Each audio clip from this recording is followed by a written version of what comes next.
This is your U.S. Navy in reserve, featuring the officers and men of the Warwood Naval Reserve Training Unit, Wheeling, West Virginia. I'm Jennings Martin, reporting for Channel 7 News aboard the USS Mount Whitney, anchored at Port Everglades, Florida, hard by lovely Fort Lauderdale.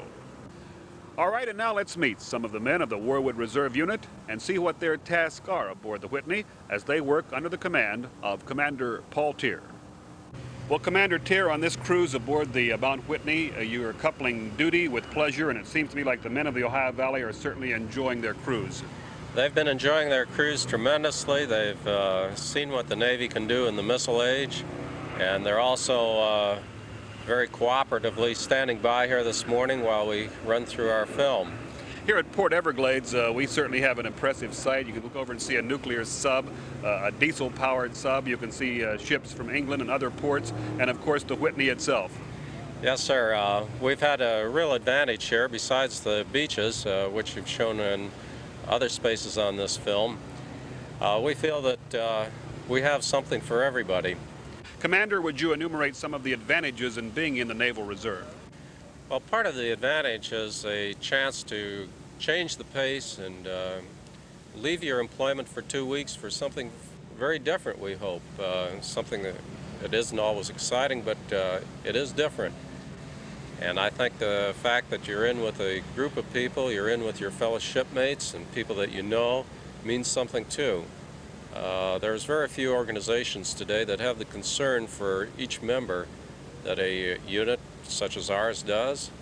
When you're aboard ship, you're part of the ship's crew, you're part of the ship's company, and it's the sense of belongingness that I think is important, and it's a rare commodity today. The other advantages, certainly we draw a day's pay for every day we're on active duty in the fleet, but we're also doing and participating in what the fleet's doing. And that's not, in my book, is an opportunity. Paul, you're not in the Naval Reserve all the time. What is your civilian occupation? In civilian life, I'm an attorney with the Internal Revenue Service, and my offices are in Wheeling, the Internal Revenue Office there. Maybe you could help the admiral aboard or the captain work with their income taxes. Well, that question's been asked already. Okay. Lieutenant J.G. Dan Maxwell is from Martins Ferry, Ohio. He's been assigned for the past 2.5 years to the USS Mount Whitney. And Dan, what have been your duties aboard the big ship? I've served as the Amphibious Command Center Officer aboard Mount Whitney. Now, would you describe this ship? Give us a few of its specifications. Well, she's one of two of the new class LCCs in the United States Navy. Of course, there's one on the East Coast, one on the West Coast. She's about 620 feet long and draws about 30 feet of water. Giving away any military secrets, the basic function of this vessel? The LCC is serves as a platform for the commander of an amphibious task force and the commander of the landing force, and from which the admiral and the general conduct amphibious operations. Now, I understand that you were in the the Naval Reserve Training Unit up at Wheeling prior to coming into active duty, and now you'll be going back to that unit. Is that correct? Yes, sir. I joined the Reserve Unit in April of 1970 and attended meetings there for about 5 months, and then I applied for the officer program and went on from there on active duty. And we have another good Martins Ferry lad who is a member of the Wheeling Naval Reserve Unit up at Warwood in Bob Cook. And I understand, Bob, that your rank is yeoman, second class? Yes, sir, Jennings. That pretty much entails the clerical type rating, administrative type work in the office. That was primarily my job on the ship. Now, I know that you are not too long out of college, so I would have to assume, I know if I were your age and in this reserve unit, that this little cruise aboard the Mount Whitney would almost be like a vacation. Very much so. I consider this more of a relaxing vacation as opposed to actually a military commitment, and I'm actually getting a kick out of this. And I was, of course, reunited with one of my best friends, Dan Maxwell, who was stationed on this ship, so it was a double pleasure for me to be here. We'll move over now to Ed Daniels. And Ed, what is your rank? My rank is Chief Warrant Officer. I'm an operations specialist. And your home is where? My home is in Pittsburgh. I got transferred from Wheeling about 1.5 years ago, and I still drill with the Wheeling unit. Now, how long have you been connected with the Navy going back to your active days? Well, it spans 20 years. my total career. In fact, this year is my 20th year. Is this something you enjoy a great deal and that you would recommend for someone else who's had some Navy service? Yes, I would. I'd recommend it to any young man. The benefits are good, the retirement benefits. The advancement opportunities are tremendous. And, you know, a lot of people refer to this as a 2-week cruise for us. Some of us, it is a 2-week vacation cruise, but to some of the ones like myself, it's a little bit of a vacation mixed in with keeping ourselves abreast of the changes in the Navy. And on this ship, there are quite a few changes that are related to some of the spaces that I'm normally operating in. The man at the top aboard the USS Mount Whitney is Captain Robert F. Dunn of Virginia Beach, Virginia. Captain Dunn, a Chicago-born native, has a varied background of command in the air and at sea. That's right. My last flying job was as a wing commander in the Mediterranean, and prior to that I had 18 to 20 years of flying. But of course when I flew from ships, so I learned something about ships at the same time. All right, Captain Dunn, let's tie in the Navy Reserve now. How do you as a regular Navy man feel about the reservists coming aboard your ship and learning something more about the Navy? Well, we welcome them. This is about the 8th group I think we've had since I've had command of Mount Whitney, and each group seems to come aboard with more and more to offer. I don't know whether they're doing something new in the reserves or what, but this particular group has been great. Each individual is so interesting in himself and then can contribute so much to the ship, whether it be in the Navy rating he happens to hold or whether it's a civilian job which can be transferred to help us out. And now, Captain Dunn, let's move back inside the bridge area to your captain's chair, where I would assume that during embarking and docking at the port and so forth, that you have complete communications at all points on the ship. Yes, yes, I started a little bit because we have a lot of places in the ship, but that's right, I can communicate with any compartment in the ship. And of course, in the process of departing or in docking, your direct line of communications would be with the engine room, I would assume. Well, we have to communicate with the engine room and also with the line handlers because they play an important function in getting underway. This ship is an amphibious command ship. As such, it's designed to carry an admiral and a general. The admiral is the commander of the amphibious task force, which would take a group of ships to a designated point to put the general's troops ashore should we have to land in some kind of amphibious operation. We support the admiral and the general with all sorts of sophisticated electronics gear. I think you've seen some of that. Communications, intelligence spaces, and of course living accommodations. And since the ship was designed from the keel up as an amphibious command ship, the living accommodations were designed accordingly. Well, when you hear those Navy terms of full speed ahead or all stop or 2/3 back and so forth, this is where those commands all end up. We are in the main control area aboard the USS Mount Whitney, and to tell us something about what happens here in main control, we have Mr. Bob Williams, a warrant officer from, where are you from, Bob? East Liverpool, Ohio. And you're attached to the Warwood Naval Reserve Training Center. Right. But I understand you've been a Navy man, electrician and whatnot, in propulsion and so forth for many, many years. That's right, a total of about 19 years.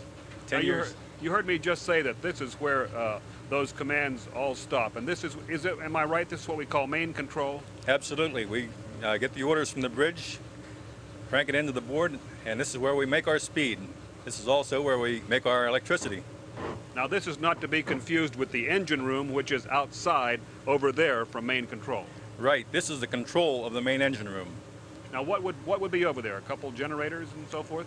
Well, we have a couple of good-sized generators there and our main engines and all the pumps that is necessary to operate these main engines. Lubricating pumps, water pumps, steam pumps, the whole works is out in the next space. Now, Bob, you say you have an electrician's background. This certainly would have to come in handy in the kind of work you've been attached to in the Navy. Absolutely. This is where I got my start in the electrical field, is in the Navy. I would have to assume then that you enjoy this business of going on cruise every year for a couple of weeks with the reserve and learning anew some things that you may have forgotten. This is true. My wife doesn't enjoy it as much as I do, but I really enjoy it. How much have things changed from what they were 19 years ago when you first began? They've changed so radically you wouldn't hardly recognize this as the same Navy. With the air conditioning and the conveniences we have here now, it doesn't look like the same Navy at all. Okay, this is where it all happens then. Main control aboard the Mount Whitney. When you hear full speed ahead and all that sort of thing, this is where the gentlemen take care of all that. Right, Bob? Right. Well, as in all things, all is not work in the Navy Reserve, and when that ship comes into port, it's time to go on the beach. And that means we leave the Mount Whitney for just a bit and go over to the beautiful sands of Fort Lauderdale, where we talk with Border Technician 3rd Class, John Morris.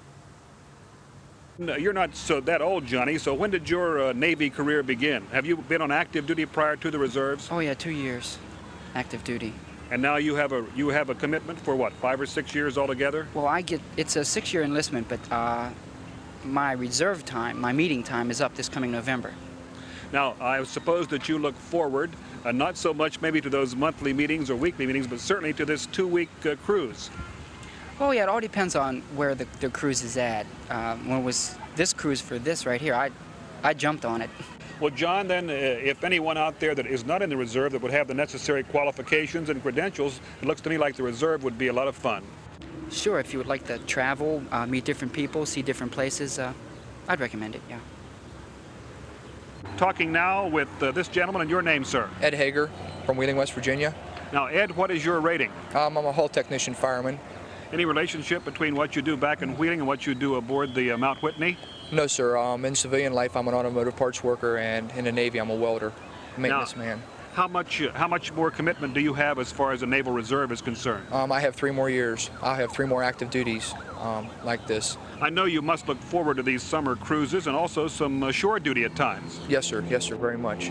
Ed, I can't help but notice that beard, and I'm sure some of the old salts in our audience might wonder about what the requirements are now. Well, Mr. Martin, since Admiral Zumwalt has taken charge of the Chief of Naval Operations, many of his rules that had been in the Navy before have changed, and of course is the beard. As long as someone keeps the beard very neat and trimmed, there are no questions asked. Of course, unless it's of a safety hazard or something like this. The hair has also changed the standards, and if one uses discretion, then it'll be okay. No questions asked. Lieutenant John Beck, as they say in the Navy, this can't be too bad a duty here at places like Fort Lauderdale, Florida. We're enjoying it tremendously. Now, what do you do back in civilian life in the Ohio Valley? I'm a professional planner with the BHJ Planning Commission in the Steubenville-Weirton area.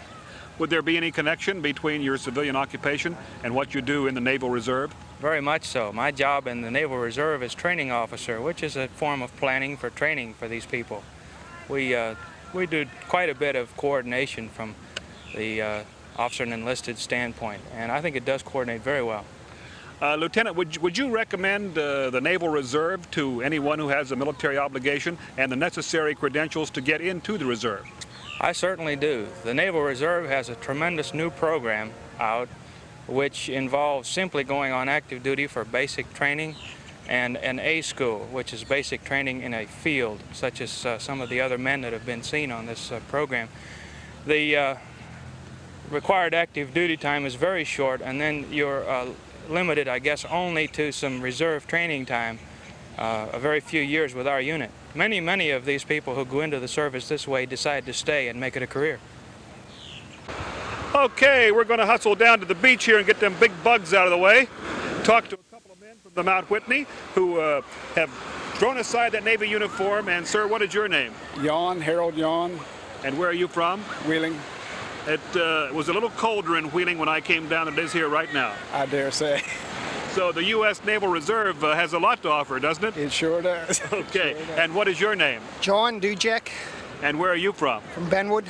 I would say that you're enjoying your time off the USS Mount Whitney. Oh, very much so. How was that cruise coming in? Pretty good? Beautiful. Loved it. Looks to me like you might recommend the Navy Reserve highly. I sure would. Okay, so you see, military duty is not all duty.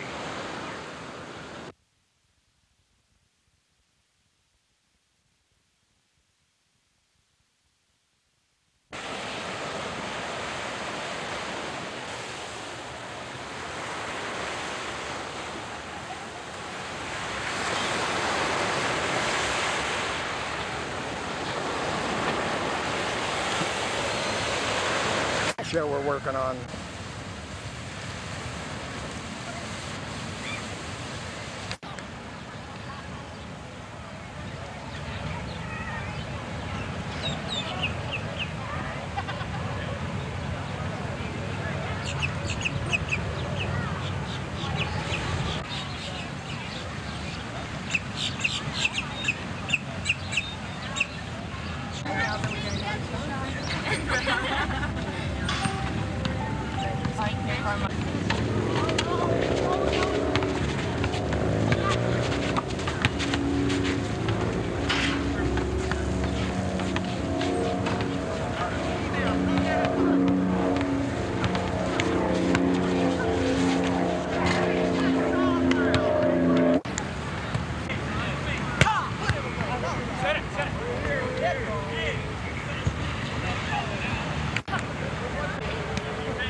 Praise ye the Lord, let all that is in me adore him.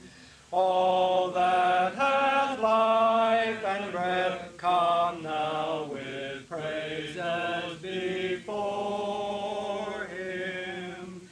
Let the Amen sound from his people again. Gladly for aye we adore him. Religious worship for all denominations is well taken care of here aboard the USS Mount Whitney. The chapel is unique indeed. It was constructed entirely by the ship's crew. The regular ship's chaplain is Mr. Frank Garver, commander from North Carolina. He was assisted on this day by Reserve Chaplain Michael H. Kennedy of Beach Bottom, West Virginia. The first sick person to go into the pool after the water had been stirred up was cured from whatever disease that he had. A man was there who had been sick for 38 years.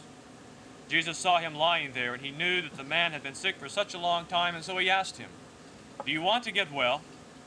The sick man answered him, "Sir, I don't have anyone to put me into the water when it gets stirred up. Someone else always gets there before I do." And Jesus said to him, "Get up, pick up your mat, and walk." And immediately the man got well, and he picked up his mat, and he walked. May the Lord bless this reading of his holy word. Amen. O give thanks unto the Lord, for he is good, for his mercy endureth forever. Let the redeemed of the Lord say so, whom he hath redeemed from the hand of the enemy. And gathered them out of the lands from the east and from the west, from the north and from the south. They wandered in the wilderness in a solitary way. They found no city to dwell in. Oh, that men would praise the Lord for his goodness and for his wonderful works unto the children of men. And let them sacrifice the sacrifices of thanksgiving, and declare his works with rejoicing. Boatswain's Mate Second Class Clarence Halpenny of Bloomingdale, Ohio, has been connected with our Navy now for some 25 odd years. And Red, as he's known to his shipmates, tells me that's a long time. Yes, it is. I was discharged in '46 from World War II, and then re-enlisted in the Naval Reserve in '68, expecting to make a career of it. Now, you must enjoy this reserve bit, because I imagine, in addition to this summer's cruise around the Atlantic, it's taken you to various and other locations around this globe. Yes, we have a very good cruising setup from year to year. We either go to a school some years, and other years we go to sea and put in our time that way for our Actutra. What do you do in civilian life back in the Ohio Valley? I work for the Penn Central Railroad Transportation Company. I doubt very much if there would be much of a tie-in between your civilian job and what you do with the Navy when you're on reserve duty. Yes, there was. I'm a lineman for the Penn Central Railroad, and through working with lines and stuff like that and being a boatswain mate on the Navy, it ties in very well. Certainly our pleasure now to talk with George Dragoneer of Follinsby, West Virginia, a member of the Warwood Naval Reserve. Now, George, exactly what is your rank, and then what is your civilian occupation? I'm Chief Warrant Officer in the Naval Reserve. My occupation is Director of Raw Materials for Wheeling Pittsburgh Steel Corporation. Would there be any connection logically between your civilian occupation and your work with the Naval Reserve? The only connection would be in the field of management.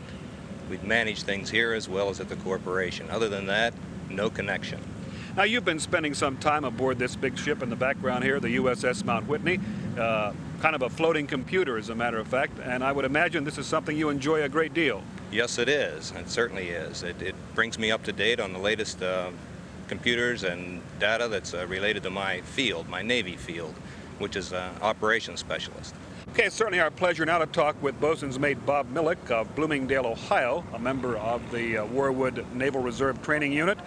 Bob, you were mentioning that last year on your cruise with the Reserve, you went to Naples, Italy. This year you've been out here in the Atlantic, down around St. John, St. Thomas. These are places a guy just ordinarily would not go unless he happened to be in the Reserve. That's right, sir. It's very nice that we get to travel around and we get to see a lot keep up with our work with the Navy, keep everything up to date.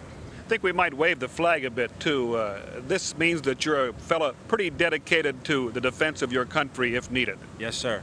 That's why I stay in the reserves. In case we're needed, I'm ready to go. Do you find that these training cruises are worthwhile? Do you do more than just go around straightening things up or observing? Yes, sir. We learn something new every time we come out. And now we have moved aboard and below in the USS Mount Whitney. We're in a room referred to as a detection and tracking room.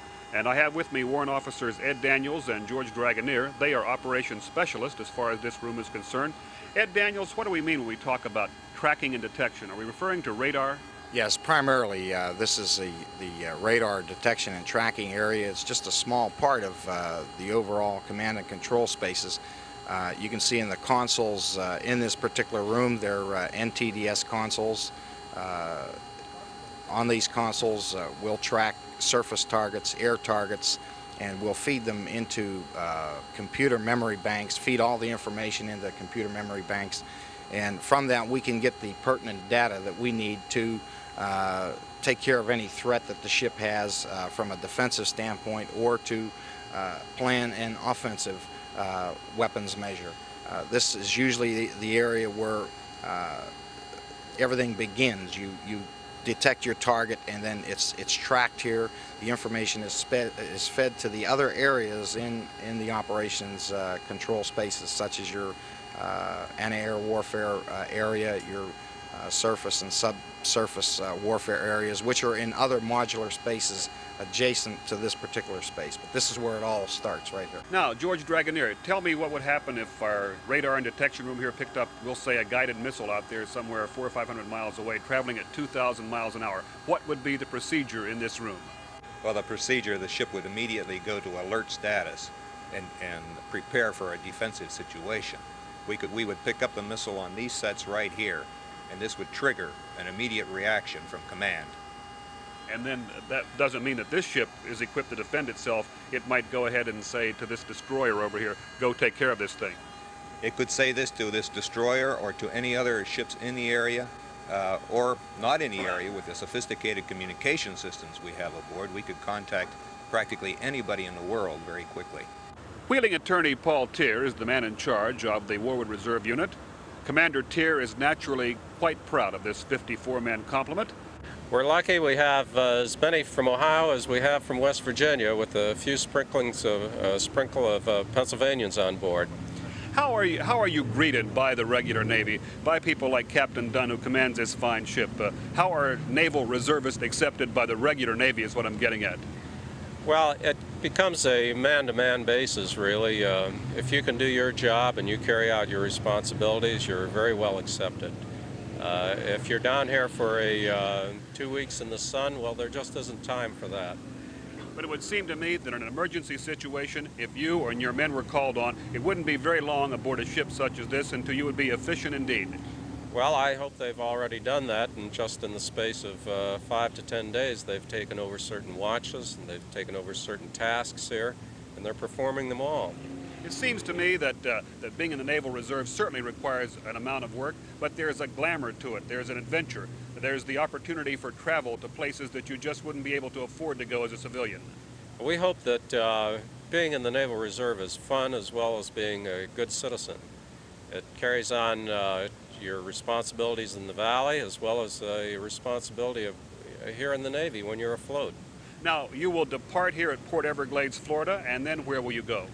We're bound for Norfolk as our next port of call, and when we arrive in the Norfolk area, we'll have certain training at the naval base there, and then we will depart the ship and return to our homes in the valley. And then, do you have any idea where next summer on that 2-week cruise or port leave, where your men will go? Well, at the rate they're going, they've been to the Caribbean now. We hope to raise our sights and travel wider and farther. And this concludes our very delightful and informative stay aboard the USS Mount Whitney, anchored at Port Everglades, Florida, a busy port of call indeed. Our thanks to Captain Robert Dunn of the Whitney, to Commander Paul Tier, and all the men of the Warwood Naval Reserve Training Unit. I'm Jennings Martin reporting for Channel 7 News from aboard the USS Mount Whitney at Port Everglades, Florida.